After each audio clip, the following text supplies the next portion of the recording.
నమస్కారం, welcome to I dream ధర్మ మార్గం విత్ విజిత కార్యక్రమానికి స్వాగతం. ప్రస్తుతం మనతో పాటు ఉన్నారు ప్రముఖ జ్యోతిష పండితులు సుభాష్ శర్మ గారు. ఇప్పుడు వారితో మాట్లాడదాం. నమస్కారం అండి. శ్రీమాత్రి నమః.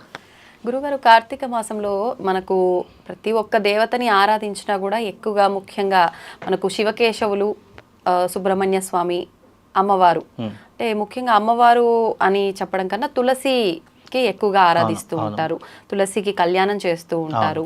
ఎందుకని తులసికి కార్తీక మాసంలో ఇంత ప్రాధాన్యత? చాలా మంచి ప్రశ్న, తప్పకుండా తెలియజేస్తాను. ముందుగా ప్రేక్షకులందరికీ శ్రీమాత్రే నమః, శ్రీ గురుభ్యో నమః.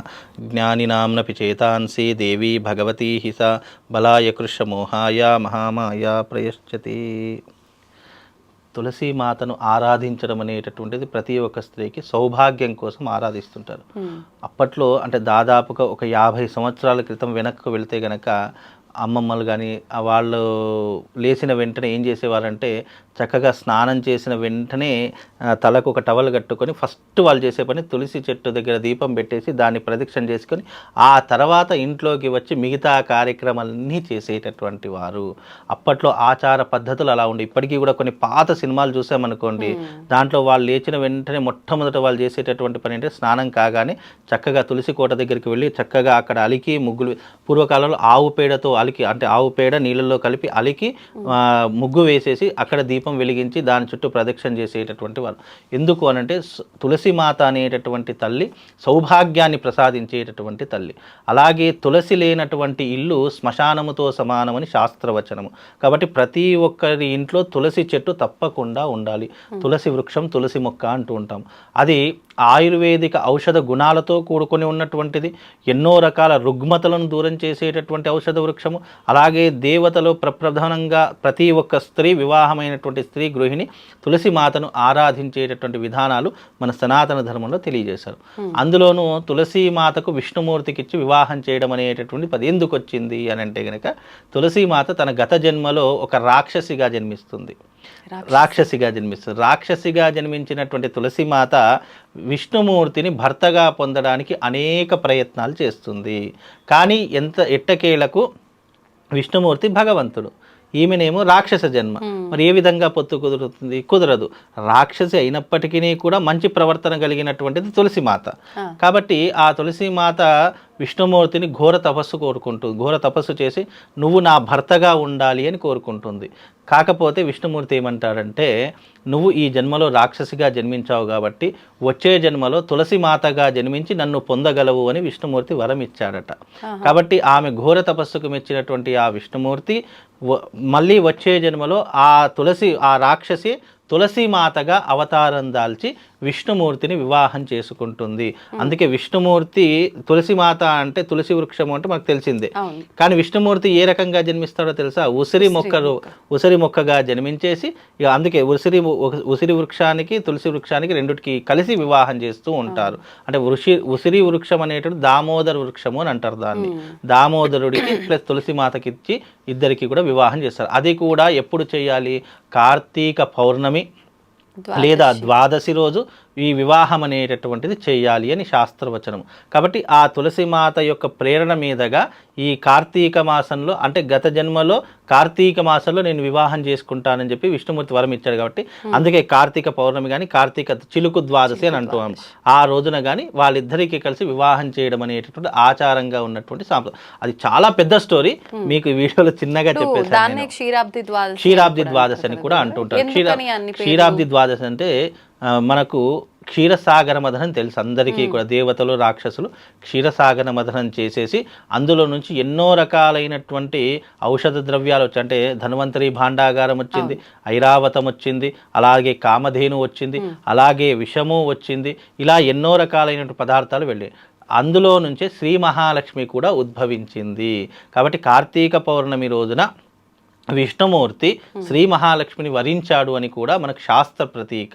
కాబట్టి ఆ సమయంలో కూడా శ్రీ మహాలక్ష్మికి మరియు విష్ణుమూర్తికి వివాహం చేయాలి. కాబట్టి తులసి వృక్షం అంటే అర్థం ఏంటి? శ్రీ మహాలక్ష్మిగా కూడా భావన చేస్తుంటారు చాలామంది, అంటే అనుకుంటారు. కాబట్టి ఆ శ్రీ మహాలక్ష్మికి ఇచ్చి కూడా వివాహం చేసినట్టుగా భావన చేసుకుంటూ ఉంటాము. కాబట్టి ఈ కార్తీక మాసంలో తులసి వృక్షానికి విష్ణుమూర్తికి ఇచ్చి వివాహం చేయడం అనేటటువంటిది ఆ యొక్క క్షీరసాగర మథనం నుంచి ఆ తల్లి ఉద్భవించినటువంటి జరిగేటటువంటి సమయం కూడా అదే సమయం కాబట్టి అందుకే మనకు దీనిని తులసి కళ్యాణంగా ప్రఖ్యాతి చెందినటువంటి విధానంగా మనం చేసుకుంటూ ఉంటాం.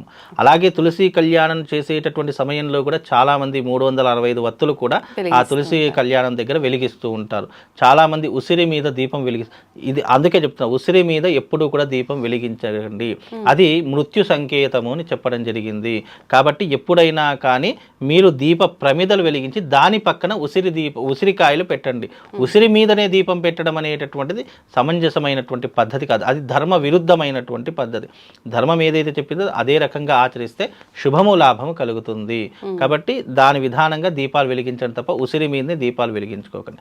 అలాగే తులసి కళ్యాణం చేసేటప్పుడు చాలామంది చిన్న బాలకృష్ణుని పెడుతూ ఉంటారు, లేదు అని అంటే కనుక కృష్ణుడి యొక్క పటాన్ని పెడుతూ ఉంటారు. ఇలా విష్ణుమూర్తికి సంబంధించినటువంటి ఏదో ఒక పటాన్ని, చాలామందికి ఈ యొక్క దామోదర వృక్షం దొరకదు కాబట్టి చాలామంది ఇలాంటివి పెట్టి కూడా చేస్తున్నారు. అలాగే ఆ రోజున చేసే సమయంలో తులసి మాత దగ్గర తప్పనిసరిగా ఆవు పేడతో అలికి ముగ్గు వేసేసి దానిపైనే దీపాలు పెట్టాలి. మామూలుగా మనకి ఇప్పుడు ఉన్నట్టు గ్రానైట్లో అవన్నీ వచ్చేసాయి కాబట్టి ఎంత ఏదైనప్పటికీ మనం ఎప్పుడైతే ఈ గోమాత మీద పెట్టినటువంటి దీపం, ఎందుకంటే ఆవు పేడ ఎందుకు అంత వైశిష్టము అని అంటే గనక ఒకానొక సమయంలో ఒక మహర్షి ఆశ్రమంలో శ్రీ మహాలక్ష్మి నడుచుకుంటూ వస్తుందట. వస్తూ ఉంటే అక్కడ కామధేనువు ఉంటుందట, కామధేనువు అని చెప్పేసి. ఆ కామధేవును నువ్వు రాకు మా దగ్గరికి రాకు, నువ్వు వెళ్ళిపో అని చెప్పేసి అంటుందట కామధేను. ఎందుకు? నేను శ్రీ మహాలక్ష్మిని, నేను వస్తే మీకు అష్టైశ్వర్యాలు సిరి సంపదలు వస్తాయి అని అంటే గనక నువ్వు వస్తేనే మాకు ఇబ్బంది. ఎందుకంటే ఐశ్వర్యం పెరిగిందనుకోండి మాలో అహంకారం పెరుగుతుంది, ఐశ్వర్యం పెరిగిందనుకోండి నాలో అహంకారంతో పాటు కామక్రోధ లోభ మోహ మదమత్సరాలు కూడా పెరుగుతూ ఉంటాయి. కాబట్టి నువ్వు మాకు అవసరం లేదు, భగవంతుడు ఇచ్చిన దాంట్లో మేము ఇప్పుడు చాలా సంతోషంగా ఉన్నాము అని చెప్పేసి కామధేను అడ్డం పడుతుందట. నీకు మా ఇంట్లో మా యొక్క ఆశ్రమంలో స్థలం లేదు అని చెప్పేసి అంటారు. అయితే లేదు నేను మీ దగ్గరకు వస్తానంటే అప్పుడు కామధేను ఏమంటుంది అని అంటే కనుక, సరే నువ్వు నా గర్భంలో దాగి ఉండు అని అంటుందట. అందుకే మనం ఒక ఆవు ఫోటో చూసినప్పుడు ఆ లక్ష్మీదేవి గర్భంలో ఉంటుంది, చాలా మట్టుకు గమనిస్తే ఆ గర్భంలో ఆవు పేడలో కొలువై ఉంటుంది. అందుకే ఆవు పేడ అనేటటువంటి లక్ష్మీప్రదమైనది అని చెప్తూ ఉంటారు. అందుకే ఆవు పేడ ప్రతి ఒక్క పుణ్యానికి వాడుతూ ఉంటాం. ఆవు పిడకలు వాడటం కానీ అలుకుపూత వేయడం కానీ ఎందుకు వాడతాం? అది లక్ష్మీ స్వరూపంగా వచ్చేటటువంటి ద్రవ్యము, దాన్ని ఎప్పుడూ కూడా నీచంగా చూడకూడదు. ఆవు పేడ అంటే సాక్షాత్తు శ్రీ మహాలక్ష్మితో సమానమాట. అందుకే తులసి మాత దగ్గర, తులసి కోట దగ్గర తప్పనిసరిగా ఆవు పేడతో అలకాలి. మ్యాక్సిమం ఇంటి దగ్గర కూడా అలుకుపూత వేయాలి, అప్పట్లో పల్లెటూరులో వేస్తున్నారు కానీ మన సిటీ లైఫ్ కాదు. కనీసం ఆ పూజ చేసే సమయంలోనైనా సరే, ఇప్పుడు మనం సత్యనారాయణ వ్రతం చేస్తూ ఉంటాము, తులసి కోట దగ్గర కళ్యాణం చేస్తుంటాము, క్షీరాబ్ది ద్వాదశి చేస్తుంటాము, ఇలా కార్తీక మాసం వచ్చింది అనేక రకాలుగా చేస్తాం.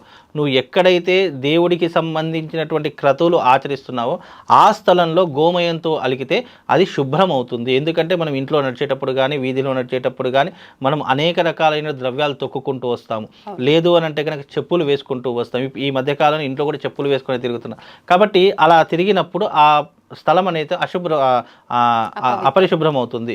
కనుక మనం ఏం చేయాలంటే ఆవు పేడతో ఎప్పుడైతే అలుకుతామో అది లక్ష్మీప్రదంగా మారి ఆ స్థలానికి ఒక పుణ్యము పురుషార్థంతో పాటు ఎన్నో రకాలైనటువంటి శక్తి సామర్థ్యాలు కలుగుతాయి. అలా చేసినప్పుడు మనకు కూడా మంచి జరుగుతుంది. అందుకే ఆవు పేడ అంత ప్రాధాన్యత.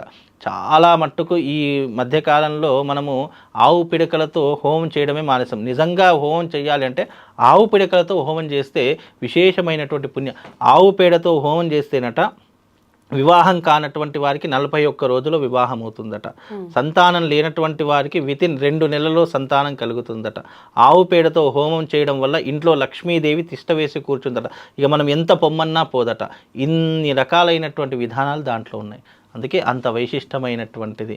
అలాగే ఈ యొక్క కార్తీక మాసంలో తులసి కోట అనేటటువంటి విధానాన్ని పూజించడం వల్ల ప్రతి ఒక్క స్త్రీకి సౌభాగ్యంతో, ఏ స్త్రీ అయితే తులసి కోట దగ్గర నిరంతరము నిత్యము లేసి పూజ చేస్తుందో భర్త యొక్క ఆయుష్తో పాటు వంశ అభివృద్ధి కూడా జరుగుతుంది. అంటే చాలా మట్టుకు మగ సంతానం లేనటువంటివి కొన్ని ఇళ్ళు ఉంటూ ఉంటాయి.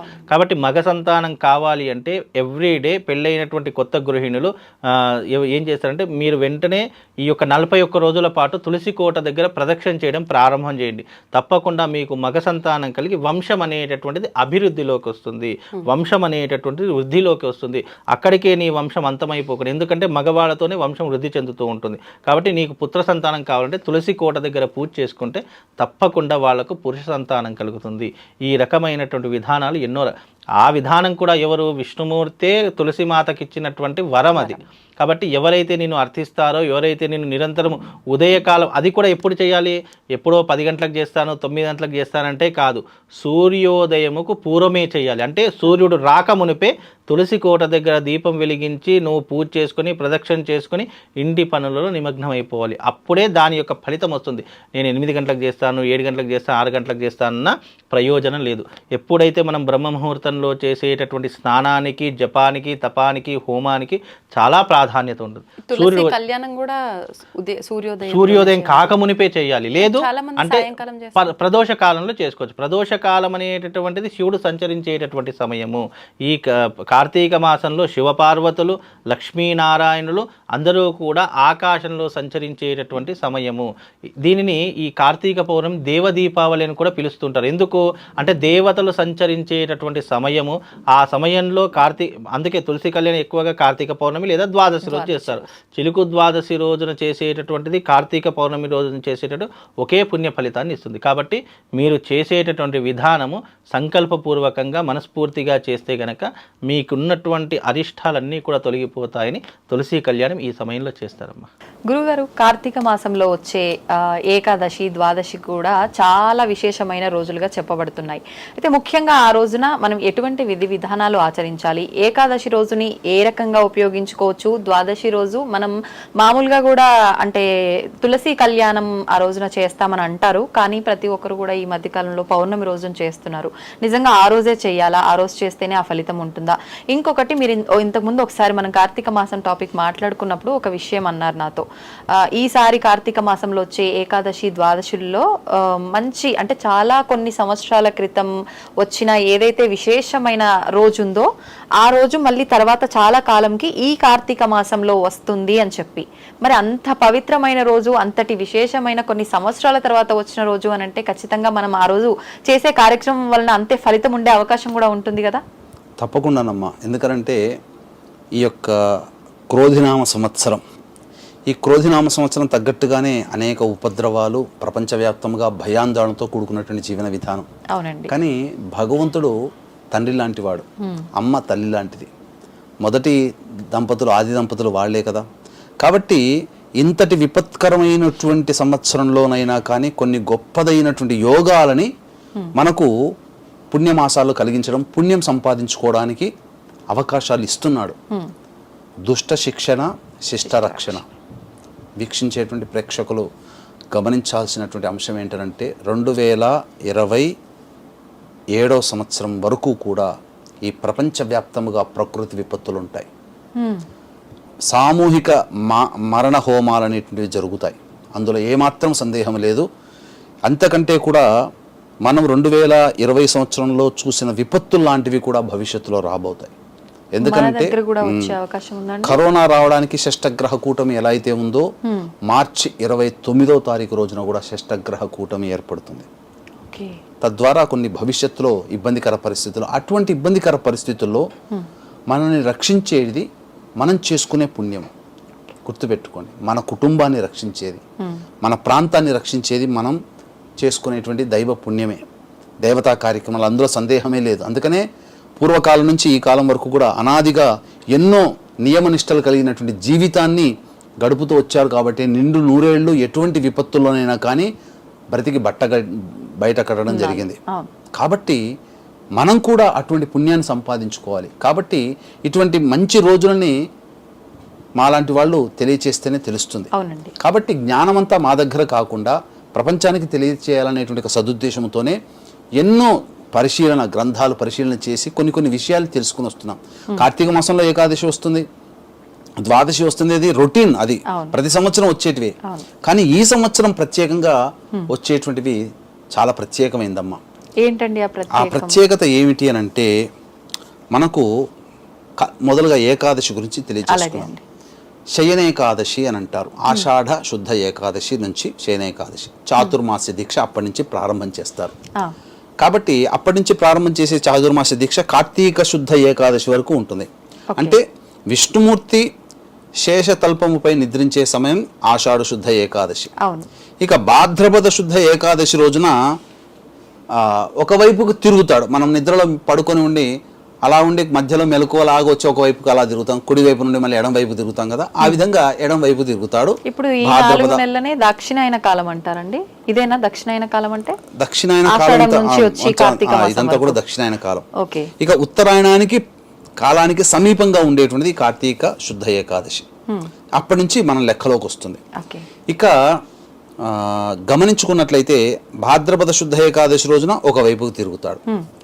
తరువాత ఈ కార్తీక శుద్ధ ఏకాదశి రోజున ఉత్థాన ఏకాదశి అని అంటారు, ప్రబోధిన్యేకాదశి అని అంటారు. అంటే నిద్ర నుంచి మేల్కొంటాడు. ఓకే. కాబట్టి మేల్కొన్నటువంటి రోజున ఆ స్వామి వారికి ఎవరైనా కానీ మనం నిద్ర నుంచి మనం మేల్కోగానే ఫస్ట్ దైవ ప్రార్థన అన్నీ చూసుకొని మనం రూమ్లోంచి బయటకు వచ్చేసేస్తాం.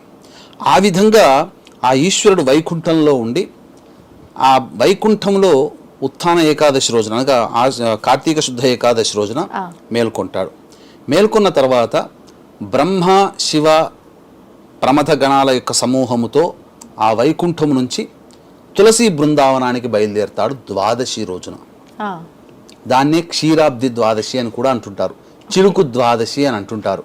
అంటే ఈ క్షీరసాగర మథనాన్ని చిలుకినటువంటి మొదటి రోజు, ఆ రోజు నుంచి ప్రారంభం చేశారు దేవతలు రాక్షసులు అమృతం కోసం. ఆ రోజున కూడా క్షీరాబ్ది ద్వాదశి అయ్యింది. కాబట్టి మీరు అన్నట్టుగా తులసి కళ్యాణం ఎక్కువగా చేస్తారు. కానీ ఎక్కడ చేస్తారు? మహారాష్ట్రాది తదితర ప్రాంతాల్లో చేస్తారు. ఎవరికి చేస్తారంటే శ్రీకృష్ణుల వారికి తులసికి కళ్యాణం జరుపుతారు. తులసి అంటే చాలా ప్రీతికరం విష్ణుమూర్తికి. దానికి సంబంధించినటువంటి అనేక గాథలు ఉన్నాయి. కానీ మనకు ఈ యొక్క క్షీరాబ్ది ద్వాదశి రోజున ఎవరైతే కొన్ని నియమాలు అనేటువంటివి పాటించాలమ్మా, ఆ నియమాలు పాటించిన సందర్భంగా అనేకమైనటువంటి పుణ్య ఫలితం కలుగుతుంది. ఎటువంటి నియమాలు? ఈ నియమాలు పాటించడానికంటే ముందు ఈ క్షీరాబ్ది ద్వాదశికి సంబంధించి తులసి యొక్క, ఎందుకంటే తులసి సంబంధించినటువంటి విశేషమైన రోజు కాబట్టి మరి తులసి పుట్టుక గురించి తెలుసుకోవాలి. కాబట్టి ఈ సందర్భంగా తులసి పుట్టుక గురించి తెలిస్తే ఆ పుణ్యం సంపాదించుకున్న వాళ్ళమవుతాం. అంటే తులసి అంటేనే పవిత్రతకి మారుపేరు కదా. అటువంటి పవిత్రతకి మారుపేరైనటువంటి తులసి యొక్క గాథను తెలుసుకుందాం. పూర్వము కాలనేమి యొక్క కుమార్తెను జలంధరుడు అనేటువంటి రాక్షసుడికి ఇచ్చి వివాహం చేస్తాడు. ఇప్పుడు కాలనేమి అంటే ఎవరతను? కాలనేమి అనేటువంటి వాడు కూడా రాక్షసుడు. ఓకే. అయితే ఇచ్చిన తర్వాత ఆ జలంధరుడు అజేయమైనటువంటి శక్తి సంపన్నంతో వెలిగిపోతుంటాడు. అతనికి అడ్డోదుపంటు ఉండదు. దీనికి గల కారణం ఏంటి అంటే ఆ యొక్క కాలనేమి కూతురు జలంధరుని భార్య పాతివ్రత్య మహత్యం. ఆ జలంధరుడు ఎంతటి వాడయ్యాడనంటే చివరికి శివుడితో కూడా యుద్ధం చేసేంత స్థాయికి వెళ్ళాడు. ఆ స్థాయికి వెళ్ళిన తర్వాత ఒకరోజు అమ్మవారి పాతివ్రత్యాన్ని భంగపరచాలనేటువంటి యొక్క దురుద్దేశముతో ఆ జలంధరుడు స్వామివారి రూపాన్ని, కామరూపాన్ని, ఈశ్వరుడి రూపాన్ని ధరించి వెళతాడు. అమ్మవారు తక్కువదా, ఆమెకు అన్ని త్రికాల జ్ఞాని కనిపెట్టేసేసింది.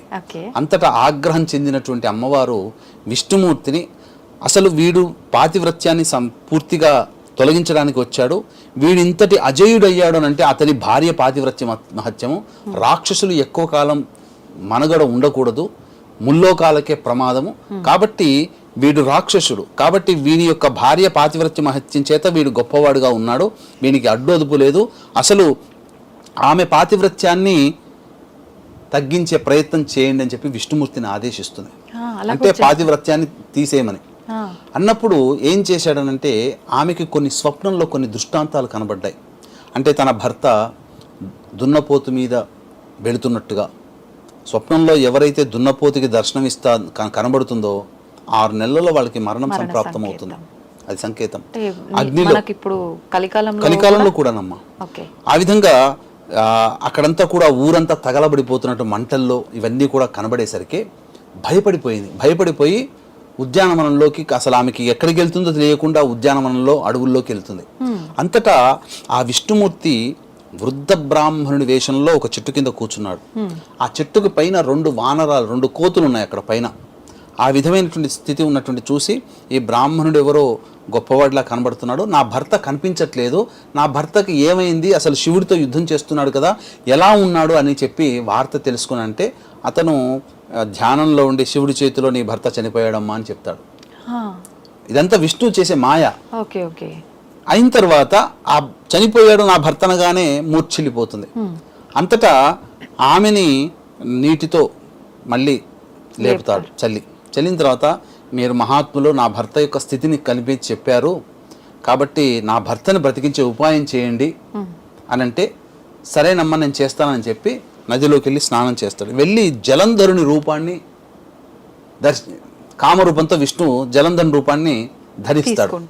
అనగానే రాగానే నిజంగా నా భర్త బ్రతికించాడేమో మా వృద్ధ బ్రాహ్మణుడు అని చెప్పి అనుకుని వెళ్ళి నా భర్త కనపడని భర్తని ఆలింగనం చేసుకునేసరికి ఆమె పాతివ్రత్యం అయిపోయింది. తర్వాత గ్రహించింది ఏంటంటే విష్ణుమూర్తి ఇంతటి పనికి ఒడిగట్టాడని చెప్పి ఆమె శపిస్తుంది. నువ్వు ఏ వానరుల సహాయంతోనైతే నువ్వు విధంగా చేశావో ఆ వానరులే సాక్ష్యం కాబట్టి ఆ వానరుల సహాయంతోనే నువ్వు మళ్ళీ నీ భార్యను కోల్పోయి ఆ వానరుల సహాయంతోనే నీ భర్తను పొందుతావు, నీ భార్యను పొందుతావు అని చెప్పి శాపమిస్తుంది. అదే రామాయణానికి నాంది. ఆ విధంగా వానరుల సహాయంతో నీ భార్యని పొందుతావు అని చెప్పి అక్కడే యోగాగ్ని చితి పేర్చుకొని అందులో యోగాగ్నిలో కాలి బూడిదైపోతుంది. అంతటా ఆ బూడిద ఉన్నటువంటి ప్రదేశంలో దేవతలందరూ విచారవదనంతో విష్ణువు దగ్గరికి వచ్చి తరువాత ఆ యొక్క దేవతలు పట్టుకొచ్చినటువంటి కొన్ని బీజంలో ఆ బూడిద కుప్పలో వేశారు. ఆ బూడిద కుప్పలో వేయగానే అందులోంచి పుట్టినదే తులసి, ఉసిరిక వృక్షము మరియు మాలతి వృక్షం. మాలతి అనేది ఒక చెట్టు. ఇప్పుడు ఉసిరిక అంటే ఉసిరికాయ చెట్టు, తులసి అంటే తులసి చెట్టు, ఎలాగో మాలతి అనేటువంటిది కూడా ఒక వృక్షం. మరి రెండింటికి పూజలు చేస్తారు కదా, మాలతికి చేయరు. మాలతి పుష్పాలతో కూడా ఈశ్వరుని పూజిస్తారు, చాలా విశేషం అది. వృక్షాలలో ఉన్నాయి కానీ మనకి ఇప్పుడు కనుమరిగిపోయి ఉంటాయి, ఎక్కడ కూడా దొరకట్లేవు, చాలా కొన్ని చోట్లలో అయితే ఉంటున్నాయి. ఈ యొక్క పుష్పములు ఈ విధంగా ఉసిరిక ఈ సంబంధించినటువంటి తులసి వృక్షంలో పుట్టింది. ఆ విధంగా ఇది శివపురాణాంతర్గతంగా ఉన్నటువంటి గాథ, ఎక్కడ కూడా చెప్పినటువంటి గాథ కాదు, శివపురాణంలో ఉన్నటువంటి గాథ. కాబట్టి ఈ గాథని అంతా కూడా విన్న వాళ్ళకి తులసి యొక్క పుణ్యప్రాప్తం అనేటువంటిది కలుగుతుంది. కాబట్టి తులసి అంటే ఏంటమ్మా, తులసిని గనక ప్రతిరోజు విడవకుండా 3 పత్రములు భుజించిన వాడికి 6 నెలల్లో గొప్ప సౌందర్యవంతుడు అవుతాడు, అమ్మాయి గొప్ప సౌందర్యవతి అవుతుంది. ఇప్పుడు పూజ చేసే చెట్టు తీయకూడదు అంటారు కదా, అవి తీసుకొని తినొచ్చా అండి? తీసుకోవచ్చమ్మా, తప్పులేదు. కాకపోతే కొన్ని నియమాలు ఉన్నాయి. ఆదివారాలు, అలాగే మైలతో ఉన్నప్పుడు, ఏకాదశి, ద్వాదశి తిథుల్లో, అమావాస్య తిథుల్లో, పౌర్ణమి తిథుల్లో కొయ్యకూడదు. మిగతా రోజుల్లో తీసుకోవచ్చు. ఆ విధంగా తులసి కళ్యాణం అప్పటి నుంచి తులసికి ప్రీతికరమైనటువంటిది. అందుకని మీరు గమనించి ఉంటే ఈ సంబంధించినటువంటి కృష్ణుడికి సంబంధించి ద్వాపర యుగంలో కృష్ణుడికి చాలా లింక్ ఉంది తులసికి. అంటే పూర్వం ఒక బ్రాహ్మణుడు, ఆ బ్రాహ్మణుడికి కుమార్తె అతి చిన్న వయసులోనే విధవరాలవుతుంది. కానీ ఆమె ఈశ్వరుని అనేక విధాలుగా బ్రతికున్నంత వరకు తులసి చెట్టు దగ్గర గొప్పగా పూజ చేస్తుంది, బ్రతికున్నంత వరకు తులసి చెట్టు దగ్గర పూజ చేస్తుంది. ఆ పూజ చేసినటువంటి మహత్యం వల్ల శ్రీకృష్ణుని అష్టభార్యలలో ఒకటైనటువంటి మిత్రవిందగా జన్మిస్తుంది. మగధీర మిత్రవింద కాదమ్మా, మన అష్టభార్యలలో పురాణాల్లో ఉన్నటువంటి శ్రీకృష్ణుడి భార్య అష్టభార్యలో ఒక ఆమె మిత్రవింద. ఆ మిత్రవింద పూర్వజన్మలో తులసిని విశేషంగా ప్రతిరోజు ఆరాధన చేసింది. ఆ మహత్యం వల్ల శ్రీకృష్ణుడు అంతటి వారికి భార్యగా పుట్టింది. అప్పట్లో ఇవన్నీ సాధ్యపడ్డాయి కానీ కలికాలంలో చేయాలమ్మా, సాధ్యపడితే అన్ని చేసుకోవచ్చునమ్మా. ఇంకొక విశేషం ఏంటంటే నారదుల వారు చెప్పినటువంటి ఒక వ్రతాన్ని ఆచరించి సత్యభామ ఆమె దగ్గర ఉన్నటువంటి బంగారం అంతా కూడా పోసి విష్ణువుకి కృష్ణుడికి సరితూగే బంగారాన్ని పోసి నారదుడికి దానమీయమని చెప్తుంది. ప్రజలు ఆమె అష్టభార్యలు అందరూ ఒక రుక్మిణి తప్ప అందరి దగ్గర ఉన్న బంగారం ఇచ్చిన కృష్ణ భగవానుడు సరితూగడు. అంతటా బాధపడి నా వ్రతం అంతా భగ్నమయ్యేటట్టుందని చెప్పి రుక్మిణి దగ్గర బాధపడితే రుక్మిణీదేవి వచ్చి నమస్కారం చేసి తులసి యొక్క పత్రాన్ని ఆ యొక్క త్రాసులో పెట్టగానే తేలిపోయాడు. అంటే పరమేశ్వరుడు గొప్పవాడి. కార్తీక మాసంలో విష్ణు ఆరాధన చాలా చక్కగా అనేటువంటిది చేస్తూ వస్తున్నాం మనం. ఎందుకనంటే అప్పుడు విష్ణువుని అడిగారనమాట. ఈ శివపురాణాంతర్గతంగానే తులసి సంబంధించిన విధానంగా ఎవరయ్యా నీకు అత్యంత ఆప్తులు ఎవరని చెప్పి ఉద్ధవుడు అనేటువంటి భక్తుడు, మనకు ఉద్ధవుని యొక్క ఉద్ధవ గీత అని కూడా వస్తుంది. ఉద్ధవుడు అనేటువంటి భక్తుడు శ్రీకృష్ణుడి నిర్యాణం కంటే ముందు కనబడుతుంది. ఆ యొక్క ఉద్ధవుని యొక్క అంటే ఉద్ధవుడు చిన్నప్పటి నుంచి కూడా కృష్ణ భక్తుడే. ఆయన శ్రీకృష్ణుడి నిర్యాణం వరకు కూడా ఉన్నాడు. ఆయన నిర్యాణ తదనంతరం కూడా బతికున్నాడు ఉద్ధవుడు. నిర్యాణం అంటే ఆయన చనిపోయిన కృష్ణుడు మరణించినట్టుగా మరణించలేదు. ఆయన గుండెకాయ పూరి క్షేత్రంలో ఇప్పటికీ ఉంది. ఇక గమనించుకుంటే ఉద్ధవుడు అడిగాడట కృష్ణుడిని, విష్ణు సంభూతుడు కాబట్టి, ఎవరయ్యా నీకు ఇష్టమైన వాళ్ళంటే సదా నన్ను అర్చించే నా భక్తులు, రెండవది తాపసులు, అంటే ఇక ఎటువంటి నిష్కామంగా ఎటువంటి కోరిక లేకుండా నా గురించి నా నామ జపాన్ని చేస్తున్నటువంటి మునులు మునీశ్వరులు తాపసులు, మూడవది తులసి అన్నారు. కాబట్టి ఈ మూడు కూడా ప్రీతికరం అని చెప్పాడు కృష్ణ భగవానుడు. కాబట్టి ద్వాదశి తిథి రోజున తులసి కళ్యాణము కృష్ణ భగవాన్తో జరిపిస్తారు. కాబట్టి కనుక వీక్షించేటువంటి ప్రేక్షకులు కూడా గమనించాల్సిన అంశం ఏంటంటే ఈ యొక్క కార్తీక పౌర్ణమి సందర్భంగా త్రిపురాంతక క్షేత్రంలో అనగా త్రిపురాసుని సంహరించిన క్షేత్రం కార్తీక పౌర్ణమి సందర్భంగా త్రిపురాంతకంలో జాతకరీత్యా కలుగు విద్య ఉద్యోగ వివాహ దాంపత్య సంతాన అనారోగ్య సమస్యల నివారణకి సర్వదోష నివారణ హోమాది కార్యక్రమాలు పర్ హెడ్ 1500 రూపాయలకి చేయించడం జరుగుతుంది. అవకాశం ఉన్న వాళ్ళు కార్యక్రమ తదనంతరం కాంటాక్ట్ చేసి పూర్తి వివరాలు తెలుసుకోవచ్చు. ఇక ఈ ఏకాదశి తిథి రోజున ద్వాదశి తిథి రోజున ఎటువంటి నియమాలు పాటించాలి అంటే, ఏకాదశి అంతా కూడా ఉపవాస నియమాన్ని పాటించాలి. ఆ రోజంతా శివనామ స్మరణము, లేకపోతే విష్ణునామ స్మరణము, విష్ణు సహస్రనామము, దాంపత్యం ఉండకూడదు, మాంసాహారము మద్యము అనేటువంటిది ఉండకూడదు. సదా భక్తిపరాయణతో ఏకాదశి అంతా కూడా ఉండి ద్వాదశి తిథి రోజున కూడా ఉపవాసం, వీలైతే ఉపవాసం ఉంటే కటిక ఉపవాసం అని అంటారు, ఉపవాసం ఉండి సంధ్యా సమయంలో ఆ క్షీరాబ్ది ద్వాదశి రోజున సంధ్యా సమయంలో తులసి చెట్టు దగ్గర ముగ్గు వేసి, ఆవు పేడ చిలికి ముగ్గు వేసి అక్కడ దీపము వెలిగించి దీపారాధన చేసి ఆ తులసి చెట్టులో ఉసిరికాయలతో కూడుకున్నటువంటి ఉసిరిక కొమ్మని ఆ తులసి బృందావనంలో నాటి పెట్టి ఆ యొక్క దేవతకి ఆరాధన చేసి అక్కడే దీపదానము ఎవరైతే చేస్తారో తులసి అయినటువంటి రాధా గోకులమైనటువంటి గోకులంలో నివాస స్థానం వస్తుంది. అనంతమైనటువంటి పుణ్య ఫలితం. ఈ పుణ్యమే మనల్ని ఆపద కాలంలో రక్షించుకునేది. కాబట్టి వీక్షించేటువంటి ప్రేక్షకులు ఈ విధానమైనటువంటి నియమాన్ని పాటించండి. ఆ తర్వాత చంద్ర దర్శనం చేసుకొని భోజనం చేయండి. ఆ పుణ్యం అనేటువంటిది మనము మాటల్లో చెప్పలేము, వర్ణించడానికి మనకు కవిత కాదు, అది అనుభవిస్తే తప్ప తెలుస్తుంది. ఎప్పుడు అనుభవిస్తామంటే, ఎటువంటి సందర్భంలో అనుభవిస్తామంటే, మనకు ఏదైనా కానీ చాలా మన ఆయుష్కే ఇబ్బంది పడ్డ పరిస్థితులు కలిగినప్పుడు, మన కుటుంబ సభ్యులకి ఇబ్బంది పడ్డ పరిస్థితులు కలిగినప్పుడు, కానీ ఒక అద్భుతం జరిగి తిరిగి పునర్జీవితులు అవుతాం కదా, ఆ సందర్భంలో మనకు గుర్తుకొస్తుంది, ఆనాడు పలానా ఐ డ్రీమ్ ద్వారా వీడియో విన్నాము, పలానా గురువు గారు చెప్పారు, పలానా అమ్మాయి కార్యక్రమం ద్వారా చూశాము అని ఆ విధానాన్ని ఆచరించాము, ఆ పుణ్యమే మమ్మల్ని రక్షించిందని ఆనాడికి గుర్తుకొస్తుంది. అంత పర్యంతం కాదు. లేదు, ఒకే ప్రాబ్లంతో ఉన్నప్పుడు కొంతమంది చాలా బాధలు పడి అదే ప్రాబ్లం మనం ఫేస్ చేసినా ఆ ప్రాబ్లం మనల్ని బాధించకుండా ఉంటుంది కదా. సాటి వాళ్ళు బాధపడ్డారు కానీ నేను బాధింపబడలేదంటే నేను చేసుకున్న పుణ్యము ఆనాడు కార్తీక మాసంలో విని చేసినటువంటి ఈ పుణ్య ప్రభావమే నన్ను రక్షించింది, నా కుటుంబాన్ని రక్షించిందని ఆనాడు రిలీజ్ అవుతారు. కాబట్టి శిష్ట రక్షణ దుష్ట శిక్షణ అనేది తథ్యము 2027 సంవత్సరం వరకు తప్పదు. ఎంతటి వారికైనా మనం బ్రతికి ఉండాలి, మన కుటుంబం బాగుండాలి అని అంటే మనం ఖచ్చితంగా ఈ యొక్క నియమాన్ని పాటించాలి.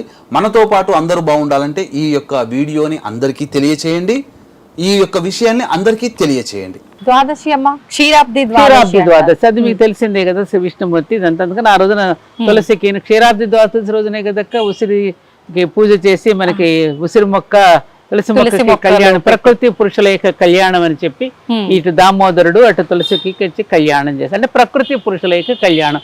ప్రకృతి అంటే ఎవరు? అమ్మవారు, ఆకాశం పురుషుడు, భూమి తల్లి. ఈ ప్రకృతి ఈ పురుషుడు యొక్క అనుసంధానం ఏదైతే ఉందో దానికి కళ్యాణం చేస్తే మన జీవితాలు కళ్యాణప్రదంగా ఉంటాయి. అంటే శుభప్రదంగా. ఇంత తొందరగా ఎండిచ్చేసారు. ఎందుకనంటే ఇప్పుడు అవన్నీ మనం మీకు అంత పుణ్యం వస్తుంది ఇంత పుణ్యం వస్తుంది ఓలో మంది పరిగెత్తి కాదు నాది. మనకు రేషనల్ అవుట్లుక్ యుగధర్మంగా వస్తున్న రోజులు ఇవి.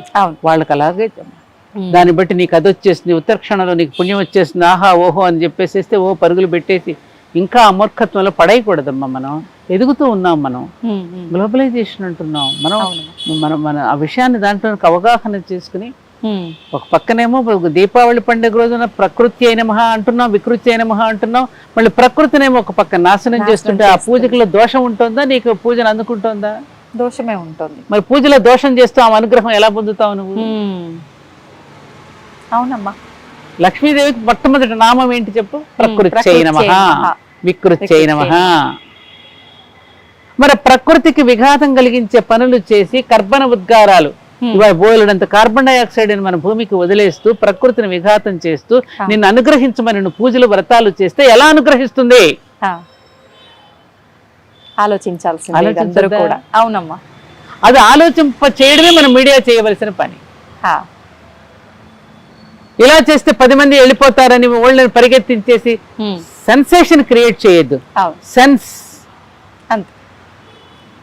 మనం ఏదైతే ఇందాక జ్ఞానేంద్రియాలు అనుకున్నాం ఆ జ్ఞానేంద్రియాలకు ప్రచోదనం చేయాలి తప్ప వాళ్ళని ఎక్కడికో పరిగెత్తించేసి మూర్ఖత్వంతో పరిగెత్తి చేయడం కరెక్ట్ కాదనేది. నారదుడు ఏం చేశాడు? లోక కళ్యాణం కోసం అక్కడ మాట ఇక్కడ మాట చెప్పాడు అంటావా? ఎందుకు చెప్పాడు? అది లోక కళ్యాణం కోసం. జర్నలిజం అనేది లోక కళ్యాణం కోసం చేసేది. నారద మహామునికి ప్రతీకలు జర్నలిస్టులు అంటే. ఆ లోక కళ్యాణం కోసం చేయాలంటే మన పూర్వీకులు ఋషులు ఏదైతే చెప్పారో ఋషి ప్రోక్తాలని మనం వినాలి తప్ప మానవ ప్రోక్తాలు కాదు. మనకి అథెంటిక్ ఏదంటే ఋషులు. ఋషులు వాళ్ళు దర్శించి మనకు అందించి పర్వదినాలలో చొప్పించి మన చేత ఆచరింపజేసి మనం ఆరోగ్యప్రదంగా ఉంచడానికి పెట్టుకున్న పండుగలో ఉన్న పరమార్థాన్ని నేటి తరానికి ఉన్న దాని కనుక చెప్పి దానిలో ఉన్న సైన్స్ ని దానిలో శాస్త్రీయతను బోధిస్తే కరెక్ట్ గా అర్థం చేసుకుంటాం. అది కనుక చెప్పకుండా మనం చెప్తే అన్య మతాల వాళ్ళు మనం వేళాకోళం చేసి మనవన్నీ అబద్ధపు మాటలని చెప్పి వాళ్ళు ప్రచారం చేసి ఇప్పటికే చాలా అన్యాయం జరుగుతోంది. అది మనం చెయ్యకూడదు అంటాను నేను. ఏమంటావు? నిజమే అమ్మా, మీరు చెప్పింది 100% నిజం. నేను అందరూ అంగీకరించాలి. అవునమ్మా, మీరు అన్నట్టుగా ఇప్పుడు ఈ జనరేషన్ పిల్లలకి ఇంతకు ముందు ఉన్న ఉమ్మడి కుటుంబాలు ఇవన్నీ ఉండటం వల్ల పెద్దవాళ్ళు ఇంట్లో ఉండి వాళ్ళకి ఇలాంటివి చిన్న చిన్న కథల రూపంలో తెలియజేస్తూ కొంచెం మన సంస్కృతి సాంప్రదాయాలు విలువలు బంధాలు ఇవన్నీ ఉండేదమ్మా, తెలిసేది. కానీ ఇప్పుడు అన్ని దూరం అయిపోయి ఎవరికి వాళ్ళు అయిపోయి ఇలాంటివి తగ్గిపోవటానికి కూడా ఒక రీజన్ అమ్మా. ఎవరి కారకులు దీనికి? చెప్పు. ఎవరి పనుల్లో వాళ్ళు బిజీ ఉంటారు. ఎవరిని అనడానికి లేదు. అందరం బాధ్యులమే. కాబట్టి బాధ్యతాయుతమైనటువంటి పని కనుక మనం అందరం పూనుకుంటే ఈ సమాజం నాది, ఈ దేశం నాది, ఈ ధర్మం నాది అని కనుక సమాజ హితంగం వైపు కనుక మనం నడిచినట్టయితే సమాజం బాగుంది. ఎవరికి వారుగా కాకుండా ఒకరికి ఒకరంగా ఉంటూ మనందరం సమాజ హితమే కోరుకుంటే అప్పుడు సమాజం. ఆ సమాజ హితం కోరుకున్న వాళ్ళే మన ఋషులు. కాబట్టి ఋషుల యొక్క మాటల్ని మనం అర్థం చేసుకుని దాని తగిన రీతిలో మనం ఆచరిస్తే తప్పకుండా ప్రతిరోజు దీపావళే. అందరిపైన ఉంది బాధ్యత. సంతోషం అమ్మా, చాలా మంచి విషయాలు తెలియజేశారు. నిజంగా మన ధర్మం కనుమరుగైపోతుందేమో అని భయపడే రోజులకి వెళ్ళిపోతున్నాము. అలాంటి సమయంలో మీలాంటి వారి మాటలు చాలా ఉపయోగపడతాయమ్మా మా అందరికీ కూడా. కనుమరుగవదం. సత్యం ఎలా కనుమరుగవుతుంది? సత్యం సత్యమే. ఇవాళ కాకపోతే రేపైనా దాని మీద పట్టిన బూజు, దాని మీద పట్టిన అబద్ధపు ఇదంతా మనం ఊదేస్తే ఆ సత్యం బయటకు వస్తుంది, ఎప్పటికైనా వస్తుంది. సత్యాన్ని ఎవరు ఆపలేరు, ధర్మాన్ని ఎవరు ఛేదించలేరు. ధర్మమే సత్యం, సత్యం శాశ్వతం. ఆ శాశ్వతమైన ధర్మమే మన సనాతన ధర్మం. దట్ ఈస్ ఎటర్నల్ ధర్మ. కార్తీక మాసం అమ్మ పరమ పవిత్రమైన మాసముల్లో ఒకటి. అందరూ మీరు చెప్పినట్టుగా కార్తీక మాసం అంటే శివుడే అని అనుకుంటారు. కానీ శివుడు, విష్ణువు, కార్తికేయుడు, అమ్మవారు. చెప్తాను, మీకు వస్తుంది కార్తీక పౌర్ణమి టాపిక్లో. అమ్మవారిని కూడా అన్ని సర్వదేవతలను పూజించే మాసం కార్తీక మాసం. మనం అందరూ చాలా మంది శివుడు అభిషేకాలు ఇవే ఎక్కువ వింటూ ఉంటాము. కానీ విష్ణుమూర్తి కార్తీక మాసంలో దామోదర మాసము అంటారు. దామోదర లీలలు విన్నారు కదా, దామోదర మాసము అంటారు. శివుడికి అభిషేకాలు అవి ఎంత ప్రాముఖ్యత ఇస్తారో అలాగే కృష్ణుడికి అంత ప్రాముఖ్యత ఇస్తారు, అంత విశిష్టత. మనకి ఇస్కాన్ టెంపుల్స్, తర్వాత రాధాకృష్ణ టెంపుల్స్, బృందావనము ఇలా అయితే తెల్లవారుజాము 4 గంటలకి దామోదర హారతి ఉంటుందమ్మా. నేను అటెండ్ అయ్యాను చాలా చోట్ల. చాలా బాగుంటుంది. ఎంత ప్రశాంతత, ఎంత అందంగా 1 గంట సేపు హారతి ఉంటుంది. దామోదర హారతి అంటారు. 4:30 నుంచి 5:30 వరకును. తో కృష్ణుడు గురించి సో ఎలాగైతే శివుడికి అభిషేకాలు మారేడు దళాలతోటి 1,00,000 దళాలతోటి పూజ చేస్తారు, 1,00,000 బిల్వార్చన. కృష్ణుడికి కూడా తులసి దళాలతోటి 1,00,000 దళాలతోటి తులసి దళాలతోటి కృష్ణుడికి కూడా పూజ చేస్తారు. ఇద్దరిది అంతే ఇంపార్టెన్స్ అమ్మా. ఇక్కడ కృష్ణుడి దగ్గరికి వచ్చేసరికి దామోదరి లీలలో ఒక లీల ఆ దామోదర అని ఎందుకు వచ్చిందో దానికి తెలుసుకోవాలి మనం. 2 అర్థాలు ఉన్నాయి. దామము అంటే లోకములు, తాడు రస్సి అంటాం కదా, తాడుని దామోద అంటాము. ఉదరము అంటే పొట్ట, దాము ఔర్ ఉదరము కలిపితే దామోదరము. తో లోకాలన్నింటినీ కూడా తనలో దాచుకున్నవాడు, తనలో ఉంచుకున్నవాడు దామోదరుడు. అది ఒక అర్థము. రెండవ అర్థము, ఈ దామోదరుడికి కృష్ణుడికి చిన్నప్పుడు తాడుతోటి యశోదమ్మ పొట్టకు కట్టింది. కృష్ణుడు ఎవ్వరికీ లొంగడు, కానీ ఈ యశోదమ్మ యొక్క భక్తి, యశోదమ్మ యొక్క మాతృ ప్రేమకి లొంగిపోయాడు.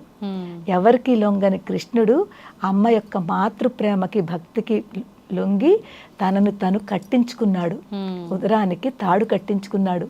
అక్కడ కూడా ఏదైనా జరుగుతోంది అంటే దాని వెనకాల ఒక పర్పస్ ఉంటుంది. ఆ తాడు కట్టి చాలా చిన్న వయసు, 7 ఏళ్ల వయసులో ఎప్పుడైతే తాడు కట్టితే, కృష్ణుడు చాలా నట్కట్ కదా, నట్కట్ అంటాం మనం. ఈ పొట్టకి ఎప్పుడైతే దానికి కట్టారో ఆ కృష్ణుడు, ఆ చిన్న కృష్ణుడు దాన్ని లాక్కుంటూ వచ్చి 2 చెట్లకి టచ్ చేశాడు. ఎందుకుట? ఆ 2 కూడా నలకుబేర మణిగ్రీవ అనే యక్షులు, వాళ్ళకి శాపం అన్నమాట.